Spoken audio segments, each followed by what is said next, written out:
Okay, and yeah, we are live. Okay, I'm looking forward to this. So, hello everybody, Luke here. We have a great first-time guest with us today. An old friend we've been talking for years, Peter Kallos.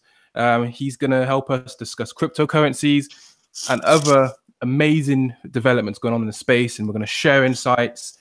And I know I'm going to learn something tonight. Peter, how are you?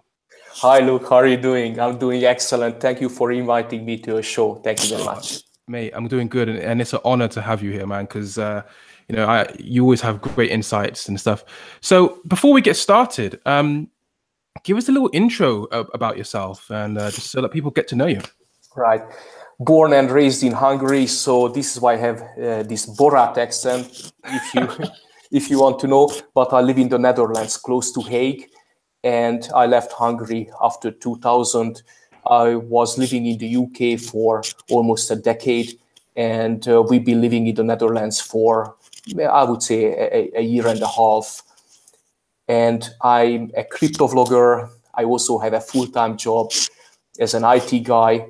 And we also have, with my business partner, a crypto education website where we sell packages to the Hungarian audience. And so that's my background in short, Luke. Awesome. Yeah, you're a smart guy. You're a really smart guy. And I'm looking forward to this. And how is Holland anyway compared to the UK?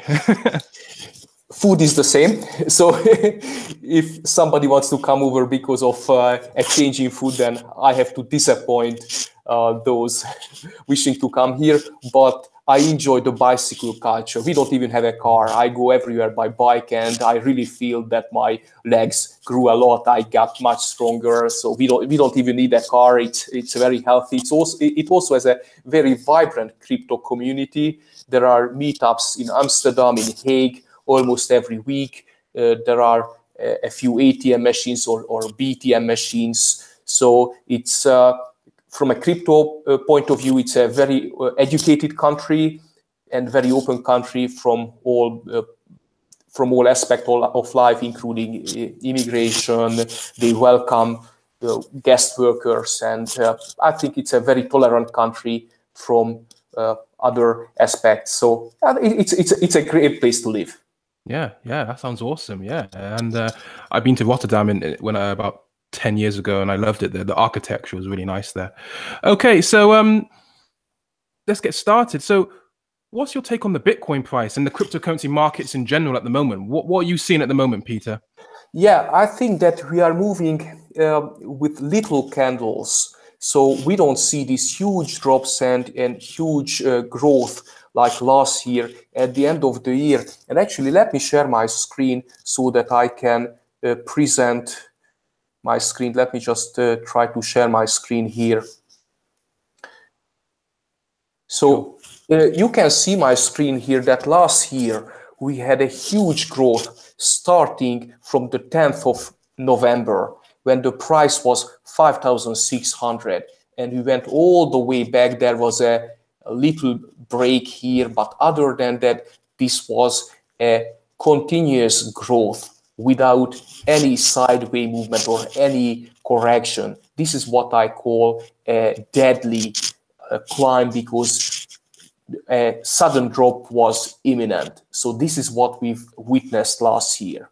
So I think people smartened up, or those who had weak hands dropped out of the game, because if you check out this year's price movement, we can see that we've had significant corrections. So when we started to go up again from 6,000, so the magic number, as soon as we reached a certain level, there was a healthy correction here.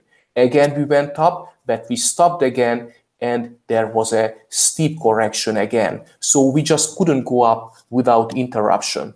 Mm-hmm. And now let me go to the current market. So what you can see here, of course, there are climbs. Bitcoin can't stand still for a long time, but there are always corrections. And even when there are growth candles, green candles, you can see that these candles are not long. The volume is also low. So what we see is, I would say it's almost like a sideways movement, or a bit of growth, bit of drop. So the market is kind of set the price. So this is the price. So for those people who consider a buying opportunity, they may say that, look, the price is more or less set between $10,500, $11,000, and this is the price the market has set. And I think that this type of growth is much better than what we have witnessed last year. So if we grow, let's say, $500 every week, every 2 weeks, I would still be a happy camper. I don't believe in huge growth, because we know that if the growth is very steep, then there will be a very painful drop, and then it hurts a lot of people. So I'm very positive that this type of growth can be more sustained, and it's better for the market, and it will allow people to consider joining. They don't have this feeling, oh my God, the train has left and now I can't join because it's too expensive. No, the price is almost the same as last week, maybe a little bit more than 2 weeks ago, but it is not much more. So that's my take on the current market. By the way, I think what I've said is also true to the market in general, even though the Bitcoin dominance grew from 31% to more than 40%. So the odds are still waiting for a breakout. But regarding the Bitcoin, that's my take on this situation. That's interesting. What? Because obviously, we've got like the futures market, which has been open now for, since like late last year. Do you think that the big powers, the big financial powers, are manipulating Bitcoin? And do you think that they're pumping it up, like that big pump we saw to 20K? Were they responsible for that, do you reckon, or is it more of the mass, the mass fear of missing out? I think a lot of people joined the fray last year.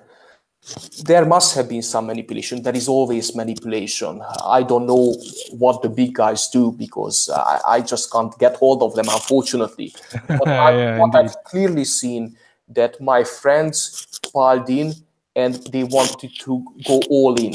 And I told them, please wait, at least wait a little bit, or try to just buy a little, see what happens, buy again a little. So you can just invest like 20% of your money and then wait another 20%. So dollar cost averaging. Yeah, exactly. But lots of people just enter the market all in, and it's supply demand. So what we've seen is a typical hyped up market, overheated market, and this is what the price just has shown back to us. And then the same people who wanted to get rich very quickly left the market after, because they got burned, so the price dropped. But before they could leave the market, the smart people, they knew exactly that this is too much, the price is too much, it can't be sustained, so they left early. And of course, we had some bad news at the early January, which accelerated the drop. But of course, this $20,000 couldn't be sustained, and also the network couldn't cope with that much transaction. Now it's a different situation, we'll talk about that, but I think that there may have been some manipulation from the big wigs, we can't tell, but definitely there was a very strong reason why the dump money pumped up the price that much. Yeah, that's good points. That's good points, because it was just crazy. I mean, it was just totally crazy, from 5K to 20K within the space of like 2-3 weeks. It was insane. I think that by late November, Bitcoin has become a religion, at least in Hungary. So what I've seen in forums, it was almost like a cult, a sect. So common sense couldn't prevail. So people thought that it will go up all the way to 100K. And then they were dreaming about Lamborghinis and bikini ladies. Bitcoin is not about Lamborghinis, or not only Lamborghinis. It's more about decentralized payment that can't be censored and controlled. So those who only jumped in to get rich learn the lesson the hard way. Indeed, indeed, yeah, absolutely. That's perfect. That sums it up perfectly because yeah, they got stung. Nothing in life is free either. But you touched on Bitcoin being able to maintain the huge amount of volume it had. What's your insights on long-term scalability and just in blockchain overall? Because what we're seeing with a lot of these blockchains now, they start off cheap, they start off really, really fast. As they get more and more volume, they end up being more expensive and slower. So far, anyway. How do you think this is all going to pan out? What do you think is going on with scalability? I think we are now in a very good situation in terms of transaction volume because we can transfer Bitcoin for a few cents. I just sent $120 to my friend and I had to pay like 20 cents mining fee. So exchanges started to batch transactions. Nowadays, most big exchanges support SegWit. Yes. A big leap forward. I just checked the SegWit adoption rate, and it was over 50% for a very short time. If you check it today, it was more than 50%, but it's around 30%. So this just sets the ground for growth, healthy growth. Then we have Lightning Network. I talked to Vortex. He's a very knowledgeable guy, and he told me that Lightning Network is still in alpha phase, and its development will lag into 2019. So we may not get a fully functioning Lightning Network this year. So, but it will come within the next 12, maybe 18 months. This will be a huge step towards unlimited scalability. Of course, we have other developments, Schnorr signature, which will make spamming very, very difficult or maybe impossible. I'm not so good at the technical details. Then we have also MAST. So smart contract is coming to Bitcoin. And I think we have a very strong team in Bitcoin working to achieve 100% scalability.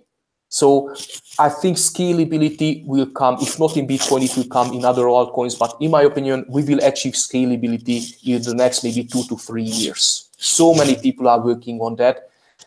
So one of the coins will achieve. If I have to make a wager, I would say Bitcoin will be the one because they already have off-chain solutions. What we know for almost sure, and Microsoft confirmed it, that on-chain scaling has its limits. So probably we have to go to second and third layer solutions, but these off-chain solutions will achieve full scalability within the coming years.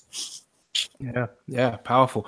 Yeah, and you know, we're seeing Lightning now. We're seeing like segregated witnesses is becoming more adopted, and this is the thing, right? So the whole Bitcoin versus Bitcoin Cash debate. I mean, it's over now. We have Bitcoin Cash, we have off-chain solutions. So let's see now. So everyone's got what they wanted. So now everyone can now focus on whichever solution they think is the most viable, right? And so I think the whole war between Bitcoin and Bitcoin Cash, you know, we have to like, everyone has to kind of move on from that now because it's here, and whether or not people like bigger blocks or SegWit, it's tough. It's here, you know.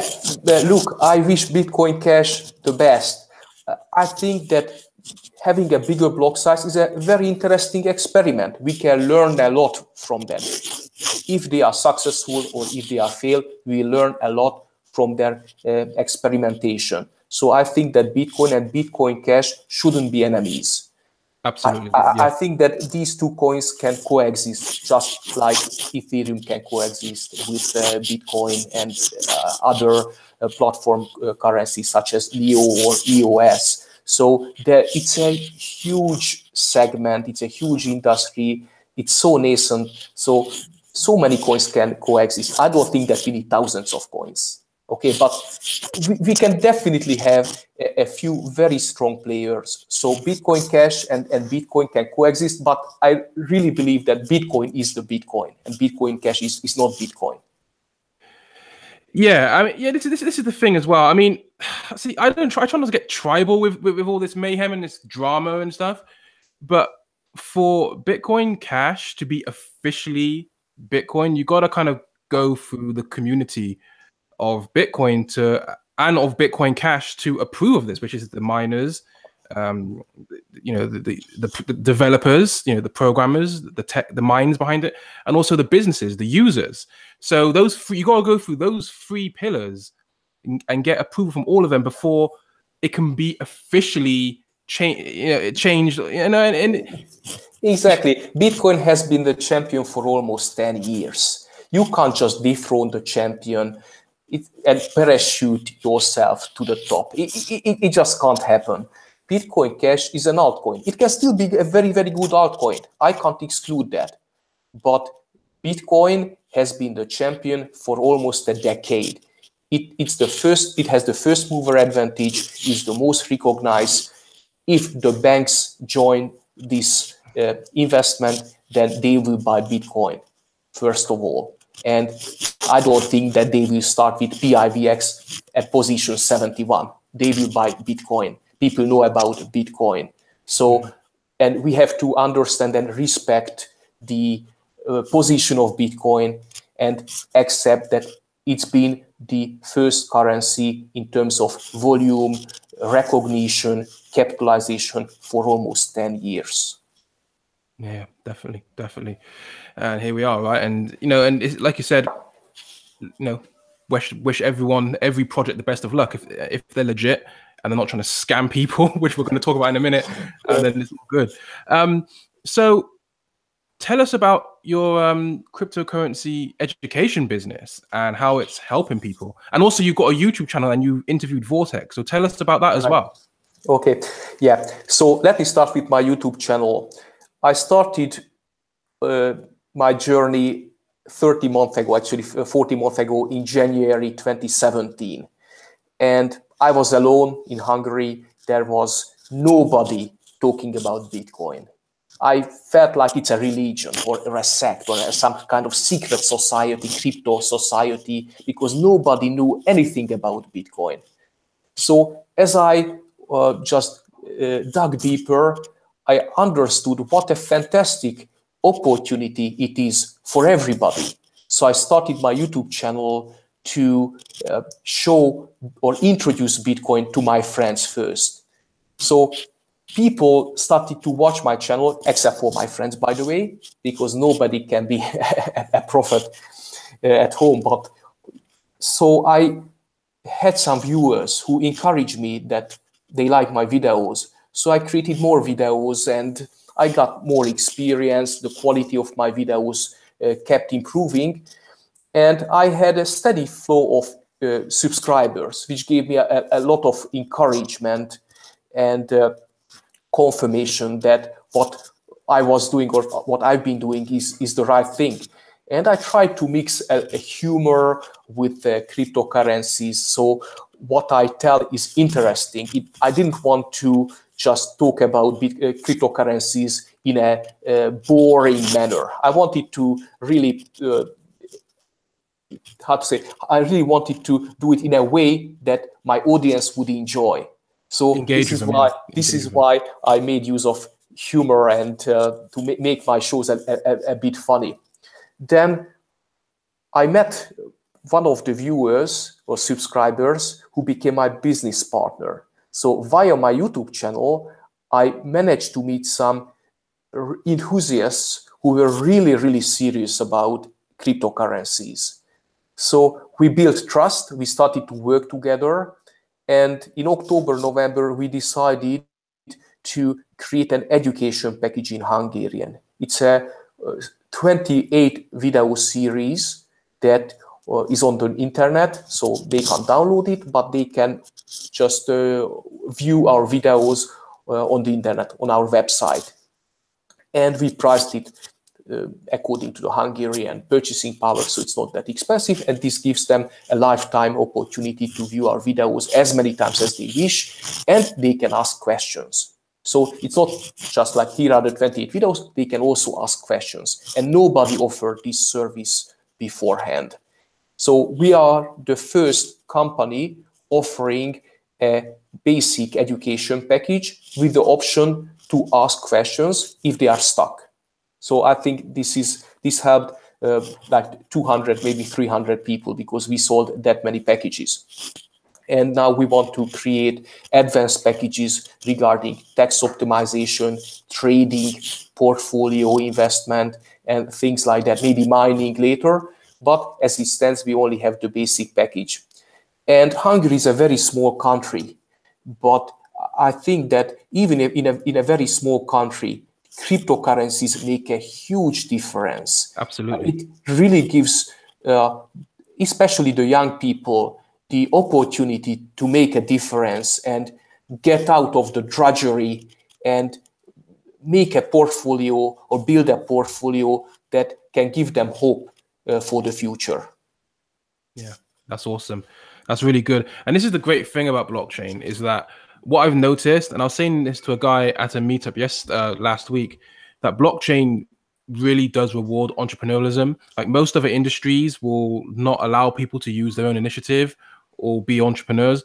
Blockchain literally needs entrepreneurialism for it to survive for the long term. So that's amazing what you're doing. And what's your website to your business? I'll put your YouTube link. Yeah, it's in Hungarian, so you can put it in the video description because it's in Hungarian. Okay. By the way, there is not much for non-Hungarian speakers. Okay. My channel, however, they can just check out my YouTube channel, because there is a video with Vortex, and I'm planning to make other videos in English, and I will add the Hungarian subtitles later, but at least it's in English.